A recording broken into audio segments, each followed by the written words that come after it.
Welcome to the show. Happy Monday. Let's bring in former Whitewater Deputy Counsel Saul Wisenberg and former DOJ Attorney Hans von Spakovsky. Gentlemen, thanks for your help this Monday evening. First to you, Saul. What's your analysis on Trump's 2020 trial for March 4th, the day before Super Tuesday? By the way, his New York City trial on hush money charges is just 2 weeks later. What do you think about this, Saul? Well, the judge in the D.C. case, Judge Chutkan, made it clear that the least of her concerns is the former president's campaign schedule.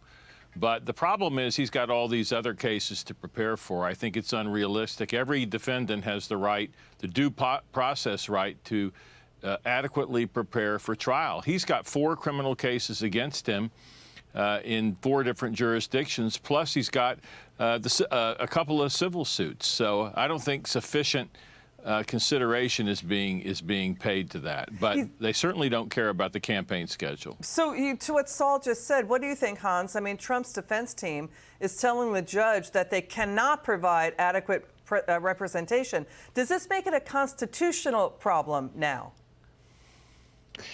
Well, I think it's a constitutional problem for the fact that, as Saul said, I don't think they're meeting the due process rights of the president. Think about how many documents, I mean, literally tens of thousands of documents and other information that the prosecutor is turning over just now to the defense, including all this information not publicly disclosed from the January 6th committee. I don't see how the lawyers could possibly go through all of that information and get ready for trial by March at all. Plus, look, this judge keeps saying, oh, well, he's just an ordinary criminal defendant, so she's not going to give him any special consideration. He's not an ordinary criminal defendant. He's a former president of the United States, and I think her dismissive attitudes and lack of respect for that is a sign of, frankly, of her bias in the case. What do you think, Saul? Well, I don't think it's enough of a sign to get her taken off of the case. I just think that, realistically speaking, I think there's a lot more than just thousands and tens of thousands of documents in these federal cases. My understanding is that it goes into the millions. And again, it is to answer your question, it is a constitutional issue. Now, it's federal court, and federal courts are notorious in some districts for forcing defendants to go to trial very quickly. In the Eastern District of Virginia, right outside of Washington, they have what's called a rocket docket, and sometimes you can expect to go to trial in 90 days. But these are special cases. They're unprecedented cases. He has an absolute right to prepare, and I'm not sure that the judge has given adequate weight to that. Got it. And we also have this. The New York Post, John Levine, he's a frequent guest on our show.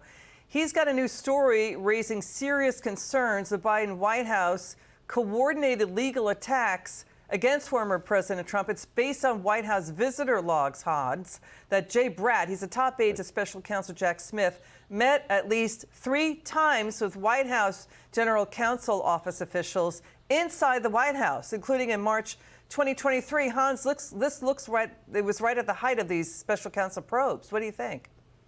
Look, I can't think of a single legitimate reason why one of the line lawyers in the Special Counsel office would be meeting with anyone in the White House. In fact, it's the Special Counsel. They're supposed to be independent of the White House and the Attorney General. There's no legitimate reason for that. And so far, I haven't seen any kind of explanation about why they would be doing that when there's an active law enforcement investigation going on of a potential opponent to Joe Biden in the next presidential election. Yeah, what do you think, Saul, what Hans just said? Because John Levine is reporting this guy, Jay Bratt. He's on the Special Counsel Jack Smith's team.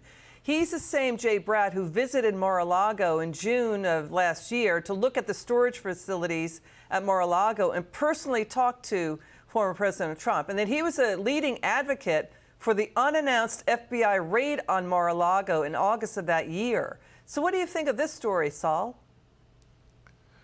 Well, the explanation given that I saw in the most recent article I read about this is that they were there to interview a witness, and that was a witness who was in the White House when Trump was still president. Now, if that's true, that would be a legitimate, potentially legitimate reason. if you had to interview a witness. But again, I would think, why would you do it? Why do it at the White House? Why not call that witness over to your office? So I agree.